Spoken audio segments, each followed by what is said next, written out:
Assalamualaikum warahmatullahi wabarakatuh. Sampurasun sadayana, kumaha damang, tangtosna damang soknya. Tah pamirsa terang teu naon jajanan anu sering urang manggihan raos mirah, kenyal, terus bentukna bulet-bulet. Leres pisan atuh nu walon cilok. Cilok teh nyaeta leueutan khas Sunda anu asalna janten Jawa Kulon benerna Bandung. Cilok digemari seueur jalmi margi raos serta pembuatannya gampil. Hoyong terang cara kanggona? Yuk ngiring urang kanggo cilok anu raos anggo saus kacang. Alat jeung bahan pikeun nyieun cilok nyaeta tepung tapioka atau aci sampe, tepung terigu, cai haneut, bawang bodas, uyah, bubuk cabe, saos jeung kecap jeung daun bawang.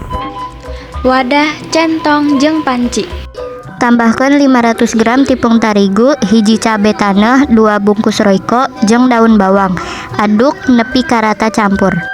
Nyiapkeun pot cai, teras tambahkeun bawang bodas taneuh. Teras ngahurungkeun kompor sareng ngagolakan cai anu dieusi bawang bodas sareng ngantosan dugi ngagolak. Saterusna tuang cai kana campuran cilok. Aduk nepi ka merata dicampur jeung ngagumpal. Ngadonan-adonan nepi ka bisa ngawujud jadi bulet. Tuluy bulet adonan nepi ka loba.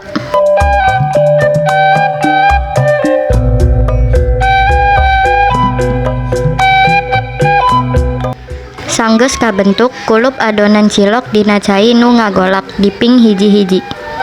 Bari ngadagoan cilok digodok, nyieun saos kacang ku cara masing eta.